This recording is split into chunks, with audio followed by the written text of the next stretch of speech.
Welcome to Booking It. Today's episode will be the Wingfeather Saga animated series.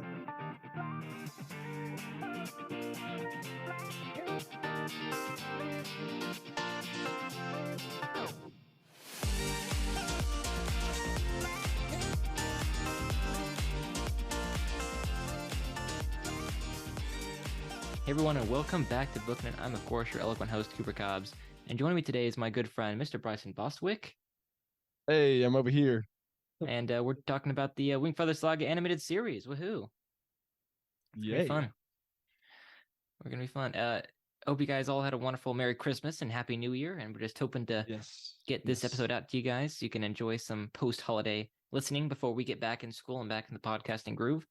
So just the two of us today, but we're going to be knocking out an episode on the animated series, The Wingfeather Saga, which we have wanted to do for a while. So, Yeah. Bryson, Yeah. any opening thoughts before we dive in? How was your holidays, sir? How was your holidays? Oh, they were very merry and bright. I Merry uh and bright. I Yeah. couldn't have hoped for more. Definitely a lot going on. Far busier than I expected. That's the main thing. But that Yeah. always happens. I don't know why I ever expect it to be quiet, to be a silent Christmas. I Yeah. guess I guess a few days were pretty relaxing, and I could determine how much I wanted to do every day. But most of the time, since I'm a huge extrovert, I'm always wanting to do everything that I can. Always wanting to go out there Yeah, and it makes sense. do a ton. But yeah, how about you? What all what all went down at your place? I think for me, I was busy too, but I was just busy enough to avoid doing math for the most part. So that was fun. Yeah, that was all that really mattered. Yeah, Same I here. think Same here. I was supposed to do like 6 lessons. I did like one or two or something like that. So anyway, Yeah. well, glad that you could be here, Bryson. And today we're going to talk about the animated series, The Wingfeather Saga. So I think that, all of us are really excited for the show because, hey, they're adapting the Wingfeather Saga, right? Oh And my goodness, yes.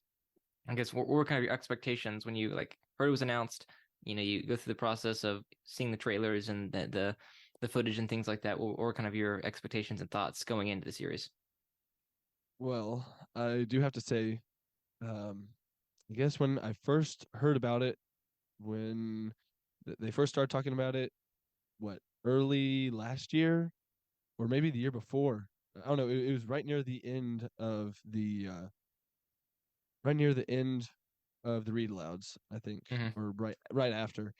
They're like, "Hey, we're getting this on the road." They had released the like 11-minute short or something about like the first few chapters Yeah. of On the Edge, and yeah, I was so incredibly excited about it, and I ended up investing. Our family did, and Oh we yeah. just yeah we were sold out, and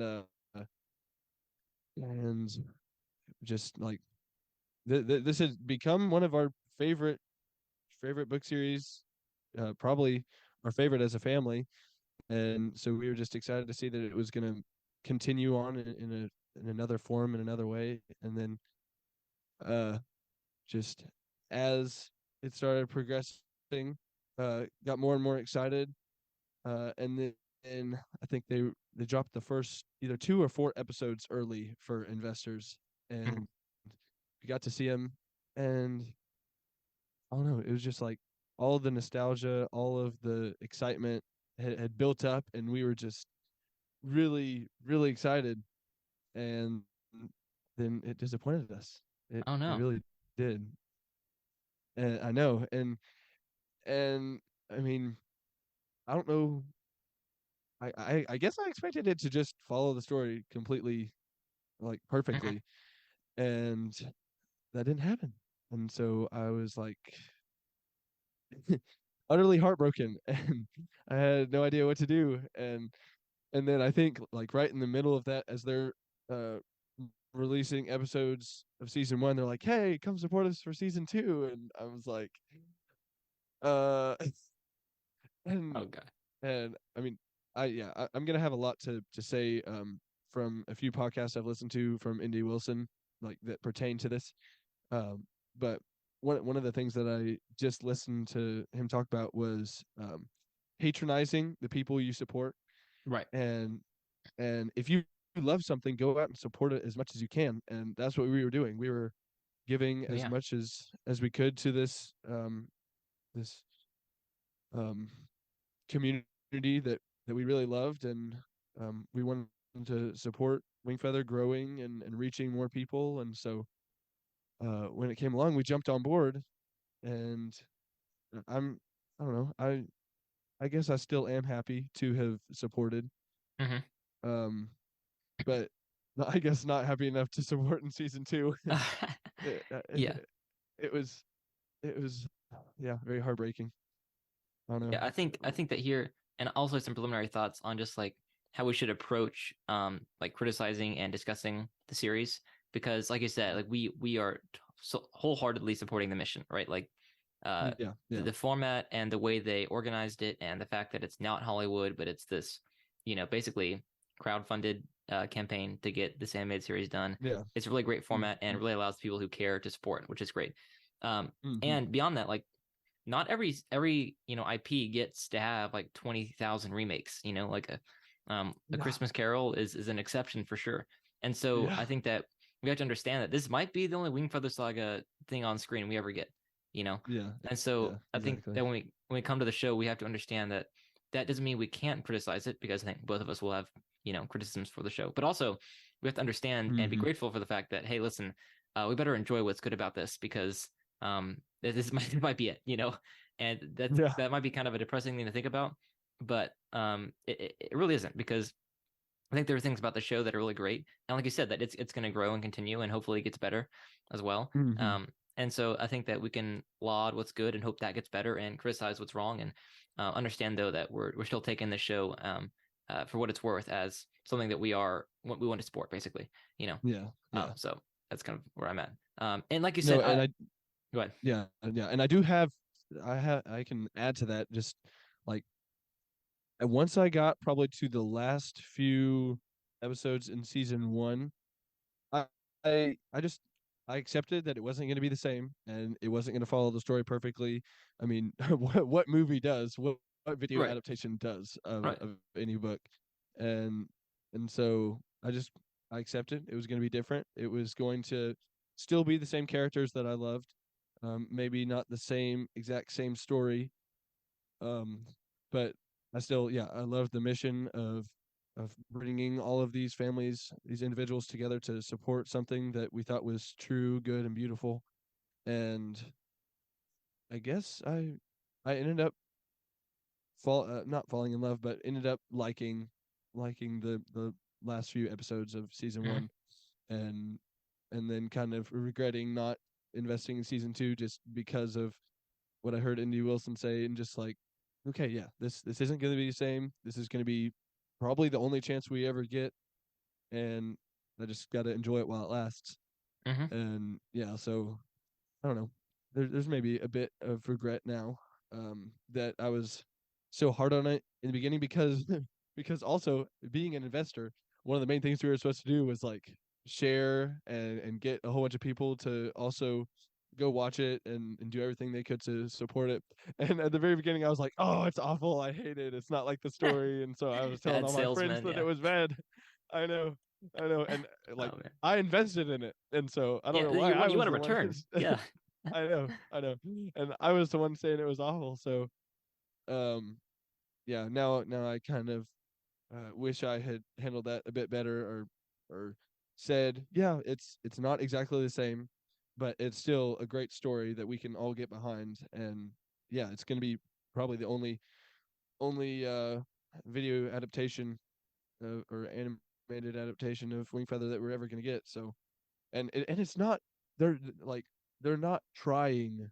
to This is mess with the not fan base. right. They're This is not not Amazon Prime the, ruining Lord of the Rings or anything like that. yes, yes, that's exactly what I was thinking of.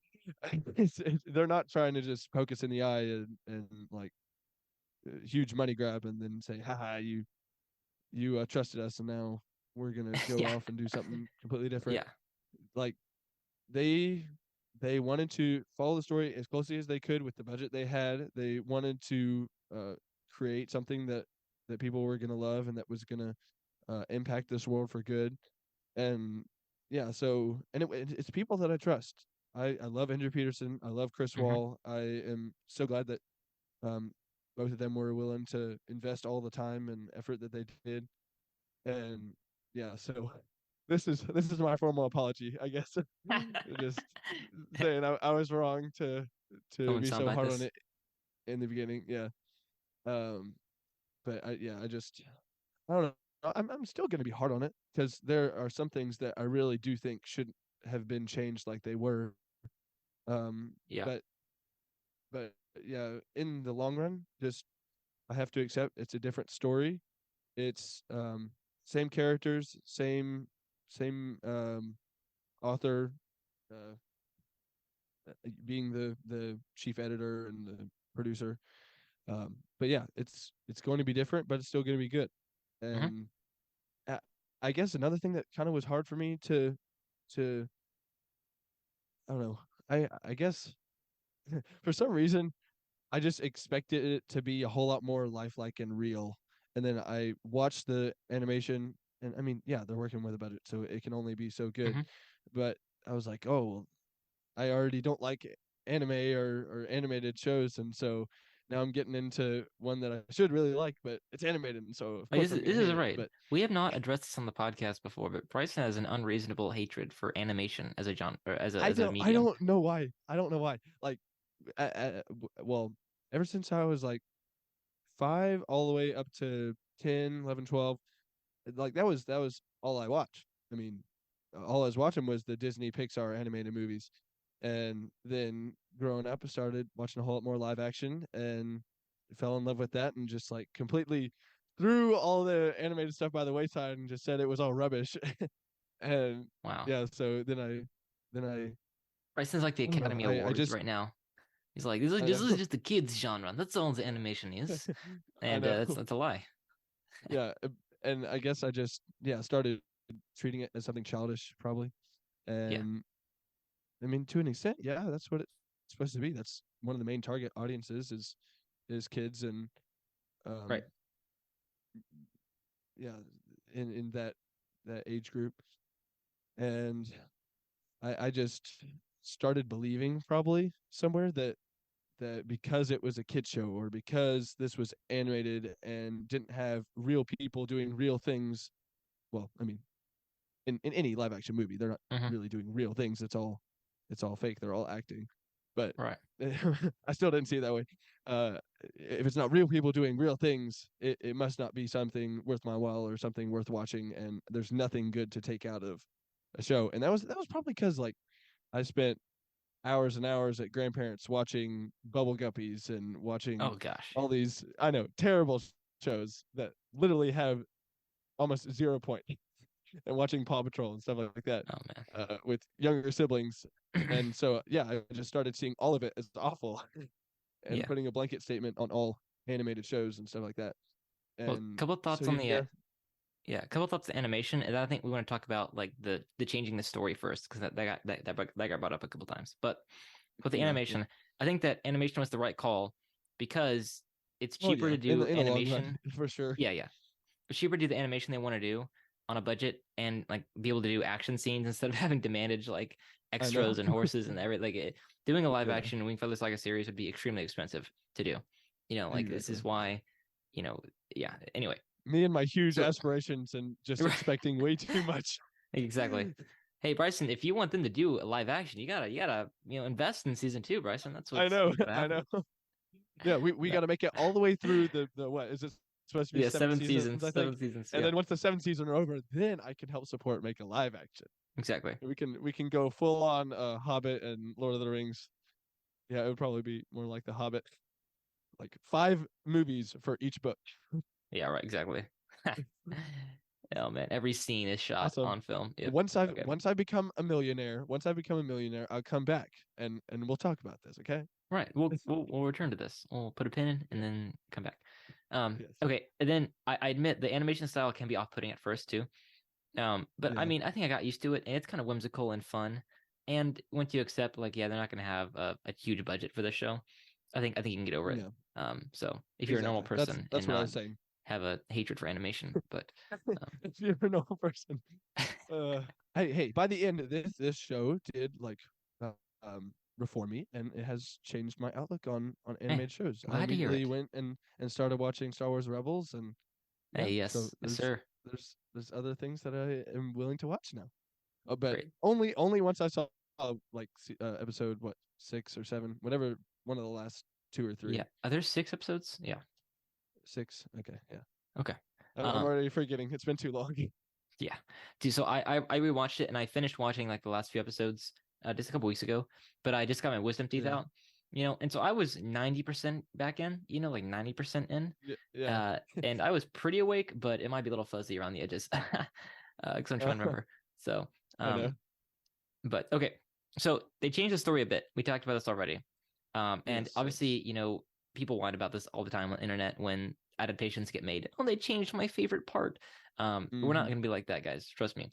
But I think that there are things that need to be asked at least about, like, first let's just ask, like, why did they change? Because Yeah. you have a blueprint of a successful book. Why'd you Yes. deviate from it? It's a question that needs to be Yes. answered. It's okay if you have a good reason. But anyway, so I just want your thoughts. Like, what do you think motivated them to change the storyline a bit, and even like deviate from the animated short that they did about like the 20-minute long one you talked about? That Yeah. was actually followed the book a little closer. So what do you think motivated them to end up with the story they have today over and against the book and the other short? The main thing is just like shortening it, making it more manageable in a in a show where you only have what, like 20 minutes for 6 episodes, so Yeah, that's I think they were two close to hours 25 or 30. Yeah, Yeah, maybe. two, somewhere in between 2 and 3 hours total. So I mean, this is Yeah, about, all of them together is about the length of a normal movie, true. and or a longer movie. And so, like, after watching the first few episodes, I was thoroughly confused. I was like, wait, did I read the book wrong? Am I not remembering what actually happened in the book? and, and then and then we went back and read the books for the podcast, and so that reaffirmed in my mind. But I think it's because what happens in the first book is, um Jenner, Tink, and Lily go back into town like 2 or 3 times, and one time they end up in jail, they get out. Another time they go into jail, and that's when they get swept up to be put in the black carriage. And then Right. they go back to their house, and their house is being burned down. And yeah, so just like they wanted to condense the story, I think, is the main Hmm. thing. Just make it more manageable. And yeah, because I was so confused. I was like, oh no, am I not remembering the story correctly? But yeah, I think that's the main thing, is just they didn't have enough time. Um, Now there are some things that I think they did have enough time for, and they did change and shouldn't have been changed. But Uh-huh. I don't know. What do you think? We'll talk Yeah, about I don't that know. I think they in a tried to bit. solve a few problems. And then maybe just kind of didn't quite work. Like with Sarah, she's a much bigger character here. Yes, And yes, when she shows up at North of Eden, I remember like she's mentioned once on like page 6 or something of yeah. on the edge of the Dark Sea of Darkness. And so I'd actually like I think it was being read aloud the first time, and so I just completely forgot she even existed. So I think they wanted to kind of like set I up know. this is why Jenner cares so much about her in North of Eden, Yeah, and they yeah, instead of meeting for like 3 days. I'm interested to see how that plays out, just yeah. with Well, oh, um okay. That's another thing. Uh, like I think I watched the episodes once, didn't like the first few, ended up liking the last few, and then I went back and watched it again, um after having liked the last few. mhm, And I did really enjoy like that whole side of Lipwood that we never got to see, just the fun hidden side that the Fangs never see. Um yeah. just like getting to see them play handyball and Zibsy, and yeah, and Sarah being more of a character that Jenner actually cares about in the beginning. I really don't have too big of a problem with that. Um, I think it's good for us to already care about Sarah in this new, different story. I think that's an interesting way to take it. Yeah. Um, like you said, that's like in this version, Sarah being taken becomes Janner's motivation for wanting to uh to go defeat Nagna Nameless already, or go get her back, and Well, and more immediately to go to Ankle Jelly. yeah, to go to Ankle Jelly. And when in the book, it's just stupid curiosity. That's the main thing. It's just It's mere kind of fun though. It's just curiosity. he's got to follow Tink, and Tink's gonna go.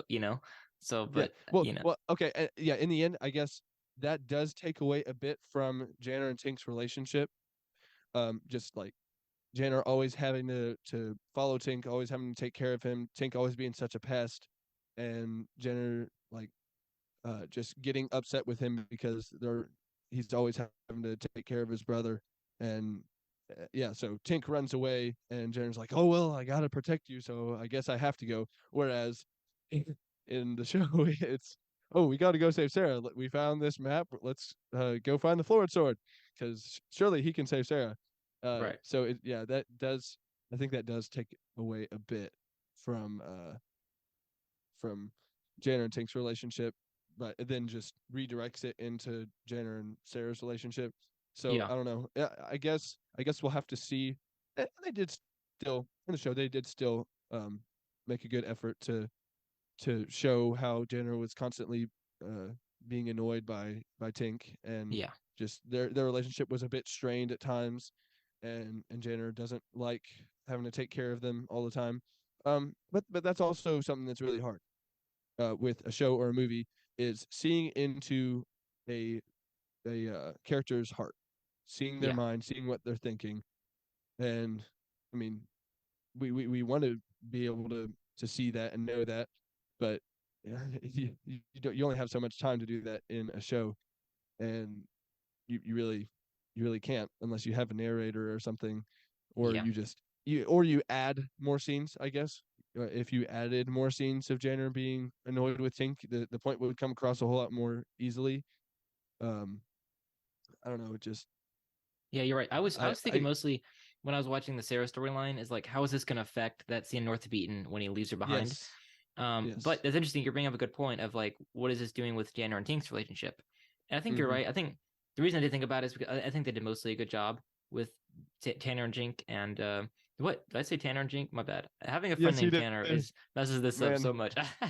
With Janner and Tink, kind of. He's Uh, turning oh into man. full on Pete the Sock Man. Yeah, no, I am seriously though. Oh man, guys, Seriously though. Cooper's falling Um, apart. oh man. Hang on. Let me just take my socks off my hands real fast and then I can get back to it. Okay. Yeah.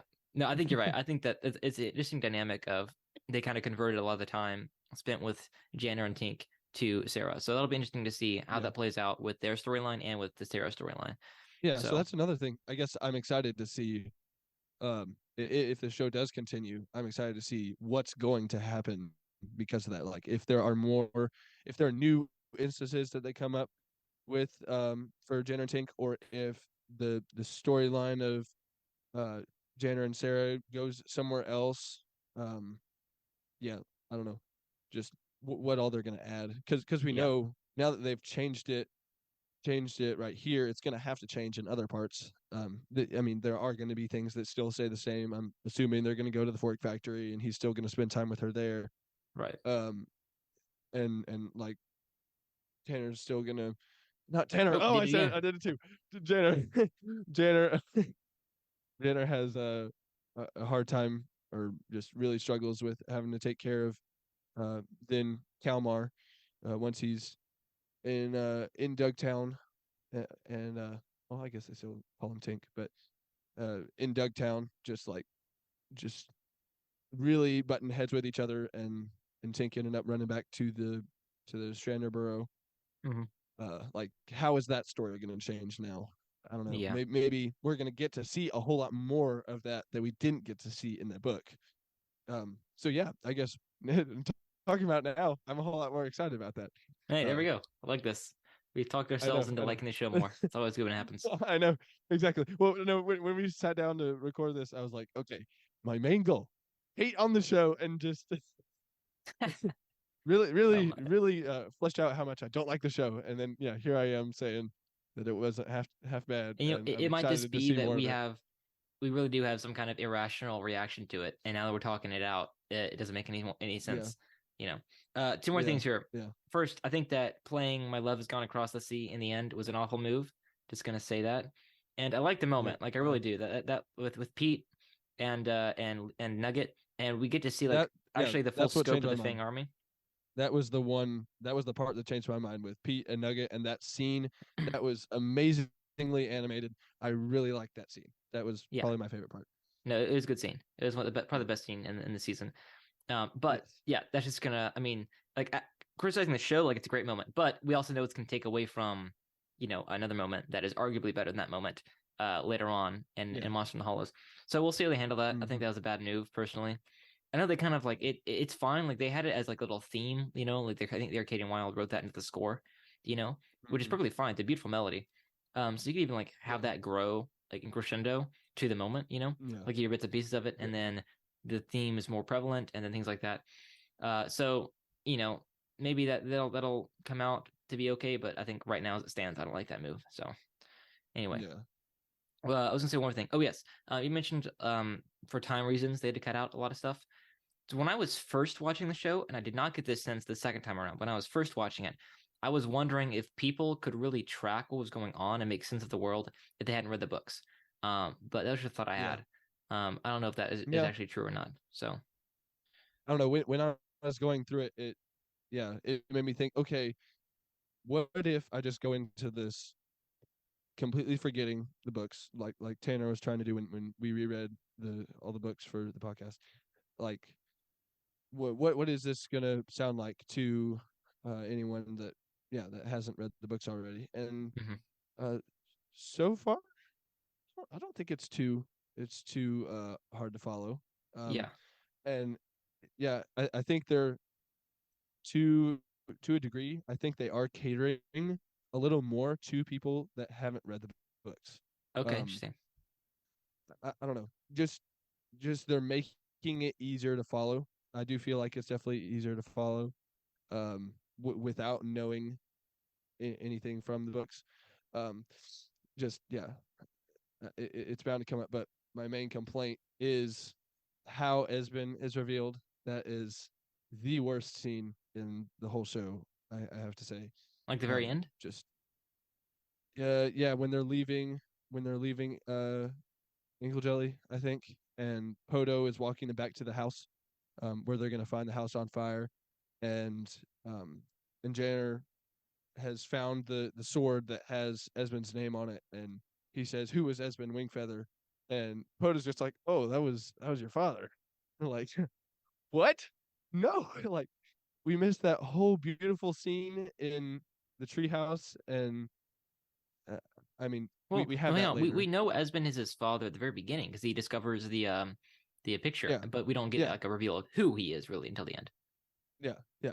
He was yeah.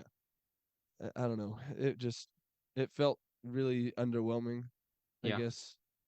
I don't know. It could we need to sit down and talk with somebody that hasn't read the yeah, books I and agree. only watched the show and Yeah. see what they think about it. Because my thought Um was if you cut out so much, it's really going to harm not just this first season, but the rest of the season, just kind of like their understanding of the world and things. And I get it. Maybe part of the mhm. reason is they understand the first book is regarded as the weaker book, and that it's kind of you can kind of cut out a lot of stuff, which is why it's the only book that's going to get one season and not two seasons of the show. Yeah. And so maybe they're trying to get the basics and hit the highlights. Yeah. But I'm just wondering if that harms the first time viewer who's never read the books ability to enjoy and understand what's going on. So yeah, but you're right. We can't know until we talk with somebody who hasn't read the book. So okay, let's talk about Yeah. the Yeah. characters. I think that we all agree that some casting was awesome and some casting maybe Mm. could be better. So I think for me, Huh. most of the casting is great. I think Poto and the kids Yes. are all great. I think Yes. Oscar obviously is good as Andrew Peterson. Oh I'd say yeah. Oh yeah. my main critique is Nia. I think I talked about this on our Yeah. episodes Yeah, on the you actual did. books.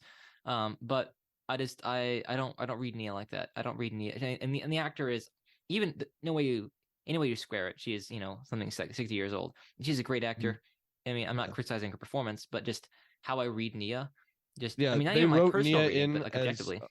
yeah, they wrote her in as a little more timid and scared than I ever imagined her in the books. She was always noble, always like Jenner specifically says he felt like she always knew what to do, Hmm. and and when they were in the jail and he looked into her eyes and he saw hopelessness, he was truly like Right. hopeless, Right. and you don't see that in the story. Yeah, It's like and she's already lost hope that's very a good early point. on. That's a good point. I think for me though, what I was talking about is I read Nia as this woman who was incredibly young, got married, had kids, and then Yeah. experienced incredible sorrow, and then had to make do. And Yes. like you said, always is noble and knows what to do, but it's still like fairly young, you know.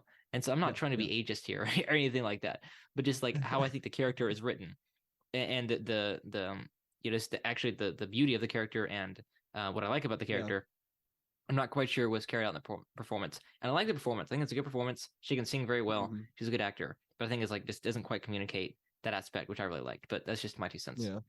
Yeah. No, I think I don't know. They tried to rewrite the Blackest Boys for sure because I think in the books they were not really considered friends, but they were like the only boys around You could Tinkin play Jenner's yeah, to age, be so with, they yeah. kind of had to be friends. But in the show, they kind of really are friends, or at least Hmm. it's perceived that way. And I think don't they end up helping them escape from the jail, or Well, don't the they help them Blackest fall Boys into the help? trap. But yes, Oh yeah, fall into the trap exactly. they're trying to break Uh, out Nia and Poto, and they help them with that. But they unwittingly fall yeah. into the trap. Yeah. Yeah, exactly. But and another character that they really build up in the show is Florinia, Oh um, right. Hmm. who's played by Ellie Holcomb, and I don't know that kind of just felt like they were trying to get another big name into the show. Uh, Florinia isn't a character we really see a whole lot of in the book, Yeah, no. and Hey, make Shaggy a I bigger don't know. character. That's all I'm saying. Okay, that dude is a Yes, man. yes, I know. Deserves more screen time. No, okay. I know. No, but I think out of everybody, I don't know. They probably wrote Podo and Podo, Oscar, um and Pete the Sockman slash Arthur are probably the best written characters. I mean, Hmm. they already are some of my favorite characters in the book, so of course I'm gonna be biased towards them. But yeah, definitely the actor that plays Podo, I can't remember his name from Pirates of the Caribbean, Yeah, but Seamus McNally or something McNally, Kevin I can't McNally. remember. Yes, Yeah. yes, he's definitely perfect for that position. I think the guy that plays uh, Pete is pretty good as well, and then of course Andrew Peterson can never go wrong with him for Oscar. So, Nope. uh, and then but I'm also interested to see like how the kids are gonna change as they go Hmm. through seasons because uh I don't know the kids will probably grow up faster. The kid actors Yeah, that are from the playing the character. kids will Hmm. probably grow up faster than the character does themselves. So I don't know if they'll It's still okay try to keep if those the kids if the dudes get or deeper voices, that's okay because it'll make us believe the things that 12-year-old and 11-year-old I Jano and know Tink are I doing. know So yeah yeah exactly no yeah they grow up way too fast. it's They're okay. so oh my goodness yeah no this is not the time to hit on the books right now. Okay, 'cause No, we're hitting no, on the no. show. We like the books. We Yes like the show too, right? We've talked ourselves into liking it. Okay. yes yes Well, I think just let's face it, on a pure enjoyment level, it's fun to watch. It's not like super engaging. Um, yeah and like I said, how much of that is even our nostalgia? Like, oh man, that's that scene, that's that character. I love that. I don't know. Um, yeah so yeah, it'd be really interesting to watch it with someone who has not read the book. So yeah anything exactly else anything else you want to say? I think we've covered most of the bases, I guess. yeah Anything other yeah. criticisms you wanna give? No, it really reminded me how evil Slarb was for sure. Oh That yeah. kind of was a big thing that came back in the show. But Actually, that no, was a good scene. other than Was the that, scene where he kills Vop? It was actually pretty accurate, pretty book accurate. Not gonna yes, lie. that Um, was actually it was nice to see that, and nice to actually even among Fangs hate Slarb more than all the other Fangs. Like right, exactly. It was a it good really scene. accomplished that. It Hmm. accomplished that. I don't know. The Fangs did seem a little too likable, I guess. Yeah, I I don't think you're know. right. I think they're very. I mean, the whole thing is whimsy. Like the score, by the way, which is awesome. The score is very good. Is very whimsical. The world's Yeah. whimsical, and you're right. I think the villains, and also like we don't. That's why I like the very end scene was because we don't see like the full brute force of the things and just how like actually a lot of them there are. You know, so I think you're right. I think they could have handled the things better early on, maybe. but I like them at the end. Yeah. So Yeah. Yep. All right, that's we're about about it. out of time here. So I guess we'll just Yeah. briefly shout out our patrons while pulling it up, Bryson. Tell people like where to find us and everything like that. Okay. Well, if y'all want to support us, make sure to go to patreon.com/booking it. You can sign up for a $5 tier or more and get a shout out in each and every one of our shows. You can also go to our website. I'm forgetting what our website is. 412podcasting.com. 412podcasting.com. That is it. Yeah, check out our blogs there. And, yeah, take it away, right, Cooper. Thank you to our patrons, Nana, Ben Pepe and Wayla, Isaiah's grandparents, Mike and Sylvia, Moses and Zara, and Jenny and Uncle Sam, Mike and Laura, Anna, Emily, Keenan, Howdy, Jenny, Mrs. Hall, Will, and Kara. Thank you guys so much.